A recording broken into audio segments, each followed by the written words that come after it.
ഉഗ്രൻ മുന്നേറ്റം എന്ന് പറയുന്നത് എല്ലാ അവിശുദ്ധ കൂട്ടുകെട്ടിനെയും പരാജയപ്പെടുത്തിക്കൊണ്ടാണ് ഇവിടെ മുന്നേറിയത്. BJP, SDPI ഉൾപ്പെടെയുള്ള മുന്നണികളുമായിട്ടായിരുന്നു CPM ഇവിടെ ബാന്ധവത്തിലുണ്ടായിരുന്നത്. അതെല്ലാം ജനങ്ങൾ ഇവിടെ തട്ടിമാറ്റി അത്യുജ്വലമായ വിജയമാണ് ഒഞ്ചിയത്തും മേറാമലയും എല്ലാം ഉണ്ടായിരിക്കുന്നത്. എല്ലാ സ്ഥലങ്ങളിലും വലിയ കുതിപ്പ്, മുനിസിപ്പാലിറ്റിയിൽ ഉൾപ്പെടെ നമുക്ക് പല സീറ്റുകളും അവരുടെ സീറ്റ് പിടിച്ചെടുക്കാൻ സാധിക്കുന്ന ഒരു സാഹചര്യം ഉണ്ടായി. വലിയ മുന്നേറ്റം. ഒഞ്ചിയത്ത് 12 സീറ്റിലാണ്, 7 സീറ്റിലേക്ക് CPM ഒതുക്കി. ഞങ്ങൾ എന്ത് വില കൊടുത്തും ഒഞ്ചിയം തിരിച്ചു പിടിക്കുമെന്നായിരുന്നു നേതാക്കന്മാർ അവകാശപ്പെട്ടത്. ആ അവകാശവാദങ്ങളെല്ലാം തട്ടിമാറ്റിയാണ് ഇവിടുത്തെ ജനത വലിയ വിജയം നേടിയത്. ഈ വിജയ ഒഞ്ചിയത്തെ ജയിപ്പിച്ച മുഴുവൻ ജനതയ്ക്കും ഹൃദയപൂർവ്വം അഭിവാദ്യം ചെയ്യുന്നു.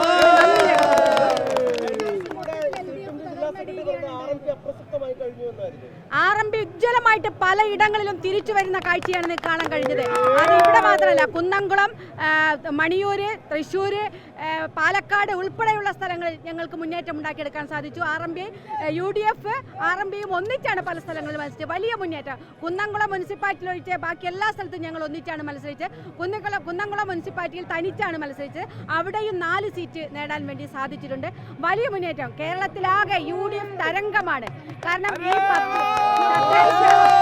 തദ്ദേശ തെരഞ്ഞെടുപ്പ് എന്ന് പറയുന്നത് LDFന് മേൽക്കൈയാണ് എല്ലായ്പ്പോഴും ഉണ്ടായിരുന്നത്. പക്ഷേ പിണറായി വിജയന്റെ ഗവൺമെന്റിന്റെ ഭരണവിരുദ്ധ വികാരം ഉണ്ടാകുമെന്ന് വളരെ കൃത്യമായി ഞങ്ങൾ പറഞ്ഞതാണ്. ഭരണവിരുദ്ധ വികാരമാണ്. ആ മന്ത്രിസഭ രാജിവെക്കണം. പിണറായി വിജയൻ രാജിവെക്കുകയാണ് വേണ്ടത്. ആ തരത്തിലേക്ക് മുന്നേറ്റമാണ് ഇവിടെ സംസ്ഥാനത്താകെ UDFനുണ്ടായത്. കോർപ്പറേഷൻ, മുനിസിപ്പാലിറ്റികളൊക്കെ വലിയ തോതിൽ മുന്നേറ്റം ഉണ്ടാക്കിയത്. പഞ്ചായത്തുകൾ അസാധാരണമാണ്. പഞ്ചായത്തുകൾ ഏത് കാലത്തും പഞ്ചായത്ത് LDF ഭരിക്കുന്ന സമയത്തും പഞ്ചായത്ത് LDFന് തന്നെയായിരുന്നു, ത്രിതല പഞ്ചായത്തുകൾ. പക്ഷേ ഈ പ്രാവശ്യം പഞ്ചായത്തുകൾ വലിയ മുന്നേറ്റം UDFന് ഉണ്ടാക്കാൻ കഴിഞ്ഞു എന്നത് ശക്തമായ ഭരണവിരുദ്ധ വികാരമാണ് സംസ്ഥാനത്താകെ അലയടിച്ചുകൊണ്ടിരിക്കുന്നത്. ചെറുതായി കാണുന്ന ഒരു അവസരത്തിലാണ് RMP മറ്റിടങ്ങളിലൊക്കെ രാഷ്ട്രീയ പ്രതിരോധം വ്യാപിക്കുന്നത്. എല്ലായിടത്തും സംസ്ഥാനത്ത് ഉൾപ്പെടെ പഞ്ചായത്തുകൾ, സമീപ പഞ്ചായത്തുകളിലൊക്കെ വളരെ രാഷ്ട്രീയ നിർണായക ശക്തിയാവുന്നു. ഈ സമയത്താണ് RMP നിർണായകമല്ല, മാഞ്ഞു പോകുന്ന പാർട്ടിയാണ് എന്ന് പറയുന്നത് CPM നേതൃത്വം. അതെ, CPM നേതൃത്വം കണ്ണു തുറന്ന് കാണട്ടെ, കണ്ണു തുറന്നു കാണുക.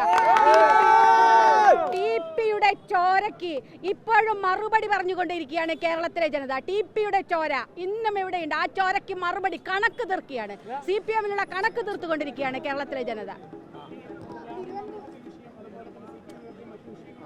ഒരു വിഷയം ഇവിടെ പ്രാധാന്യമല്ല, എല്ലാ വിഷയങ്ങളും അപ്രസക്തമായി. ഏറ്റവും പ്രധാനപ്പെട്ട വിഷയം ഇവിടെ ഭരണവിരുദ്ധതയാണ്. അതാണ് ഞങ്ങൾ പറഞ്ഞത്. മറ്റതെല്ലാം അതിനെ വഴിക്കുണ്ട്. അത് നമുക്ക് ആ തരത്തിൽ തന്നെ കണ്ടതാണ്. അതിനൊരു തർക്കവുമില്ല. അതിനൊന്നും ഞങ്ങൾക്ക് ആ നിലപാടുകളിൽ നിന്നും മറകോട്ടല്ല. പക്ഷേ അവിടെയല്ല, ഇവിടെ ഭരണവിരുദ്ധതയാണ് വളരെ ശക്തമായി പ്രതിഫലിച്ചത്. തീർച്ചയായിട്ടും അവിശുദ്ധമായ കൂട്ടുകെട്ട് തിരുവനന്തപുരത്ത് ഉൾപ്പെടെ മറ്റു പല സ്ഥലങ്ങളിലും. ഇവിടെ അഴിയൂർ പഞ്ചായത്തിൽ SDPIയും BJPയും പരസ്യമായിട്ട്, CPMും പരസ്യമായിട്ടാണ് പ്രചരണ രംഗത്ത് പോലും ഉണ്ടായിരുന്നത്. വലിയ തോതിലുള്ള അവിശുദ്ധ മുന്നണിയാണ് ഉണ്ടായിരുന്നത്.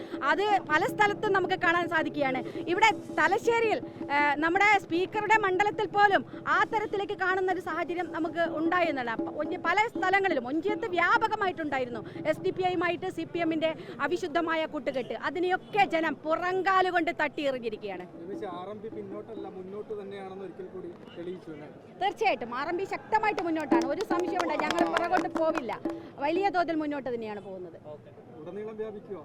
ഉറപ്പായും കാണാം നമുക്ക്.